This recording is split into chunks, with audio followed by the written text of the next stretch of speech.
Good morning. RC ज्ञान दर्पण channel के में आप सभी का स्वागत है।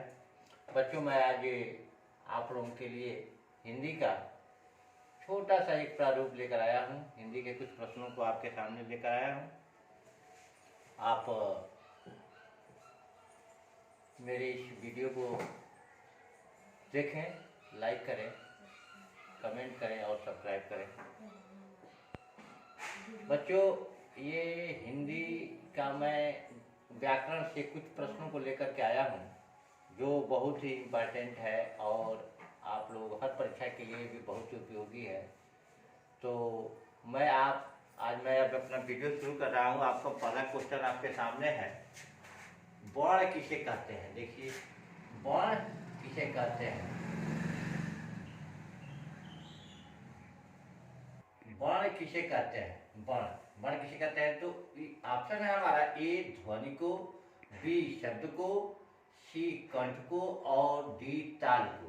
तो बच्चों, ध्वनि का मतलब होता है आवाज, तो और ध्वनि का मतलब आवाज और वर्ण का मतलब भी होता है आवाज, यानी कि हम ध्वनि को क्या करते हैं, आवाज करते हैं। और ऑप्शन ए सही हो जाएगा। हम ऑप्शन ए पर करेक्ट का निशान लगा लेंगे। अगला दूसरा क्वेश्चन है, भाषा की सबसे छोटी इकाई क्या है। भाषा की सबसे छोटी इकाई क्या है। शब्द, पहला ए है शब्द, बी है वाक्य, सी है ध्वनि और डी है वर्ण। तो बच्चों, ये आप हमारा क्वेश्चन है कि भाषा की सबसे छोटी इकाई, तो भाषा की सबसे छोटी इकाई क्या है, वर्ण को भाषा की सबसे छोटी इकाई मानी गई है। इसलिए जो है कि हमारा ऑप्शन डी सही होगा और इस पर डी को करेक्ट आंसर मान लेंगे। अगला क्वेश्चन है, देखिए, निम्न में इकारांत शब्द कौन सा है। देखिए, अब इसका को समझिए। इकारांत माने वे शब्द जिसका अंत ई से होता हो, ई से अंत होता है उसको इकारांत कहते हैं। जिस शब्द का अंत ई से होता है उसको इकारांत कहते हैं। तो क्वेश्चन है हमारा, ए का है अ, बी का है आ, सी का है ई और डी का है। तो क्या हुआ, इका का मतलब होता है, इकारांत का अर्थ होता है जिसका अंत, जिस शब्द का अंत किसे हो, ई से हो। तो ई है इसमें इकारांत माने ई से अंत हो। तो क्या हुआ, सी। हमारा इसमें ऑप्शन क्या हो जाएगा, सी हो जाएगा। अब अगला क्वेश्चन हमारा है चतुरानन। देखिए, ये साई में आया है इस बार। चतुरानन में कौन सा समास है। बच्चों, चतुरानन माने इसका संविच्छेदन करेंगे तो चतुधन आनन होता है। चतुधन आनन माने चतुर्धन आनन। तो चतुरानन का आनन का मतलब होता है मुख, यानी कि जिनके चार मुख हो। चतुर मीन्स होता है चार मुख, जिनके चार मुख अर्थात भगवान ब्रह्मा के चार मुख है।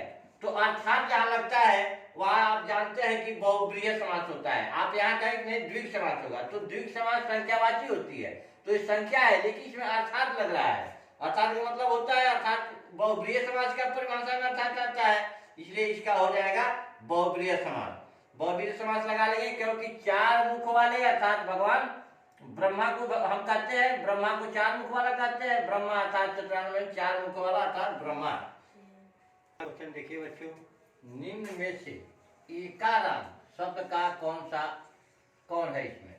तो अभी आप इकारांत को बताया गया था, ई से जो शुरू होता है उसको इकारांत करते हैं। और एकारांत, देखिए, ए से माने जिस वाक्य के अंत में, जिस शब्द के अंत ए से होता हो उसको एकारांत कहते हैं। आपका ऑप्शन है ऊ, छोटा ऊ, बड़ा ऊ, ए।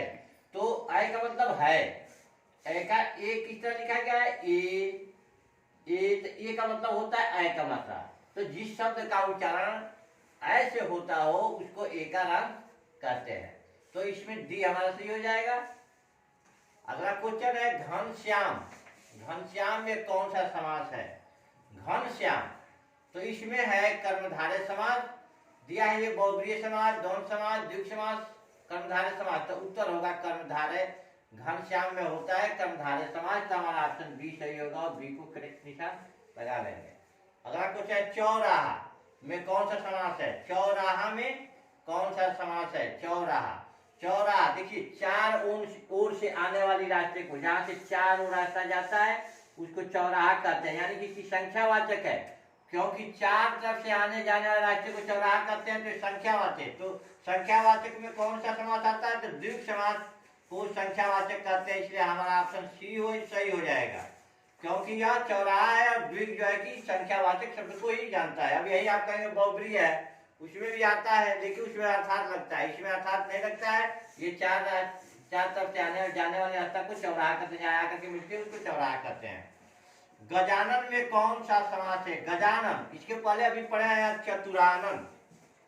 चतुरानन में कौन सा समास होता है? वही समास गजानन में भी हो जाएगा, गजानन में भी होगा बहुब्रीहि समास, क्योंकि ये अर्थात उपमा देता है।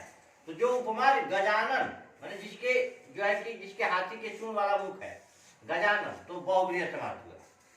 प्रतिदिन में कौन सा समास है? प्रतिदिन, प्रतिदिन में आपका समास है अव्ययी भाव समास। ऑप्शन सी सही हो जाएगा, सी लिख करके और यहाँ हम करेक्ट आंसर बना लेंगे। क का उच्चारण स्थान है, बहुत बार पूछता है क का उच्चारण स्थान बहुत से ताल से किसका उच्चारण होता है, तो जिसका पूछता है पहले उसको बोल कर एक बार अभ्यास आप कर लीजिए। परीक्षा में अब एक बार बोल कर अभ्यास कर लेंगे तो आपको जो है कि वह स्पष्ट हो जाएगा कि कहाँ से वह निकल रहा है। तो क आप कहेंगे तो क कंठ से निकलता है, वह नासिका से भी नहीं निकलता है, ताल से भी नहीं निकलता है, वह निकलता है कंठ से। तो ऑप्शन ए सही होगा और ऑप्शन ए में हम ए में कनेक्ट का निशान लगा देंगे। चलिए बच्चों, आज का बस इतना ही 10 क्वेश्चन ही था, और हम आगे और अगले दिन वीडियो में डालेंगे।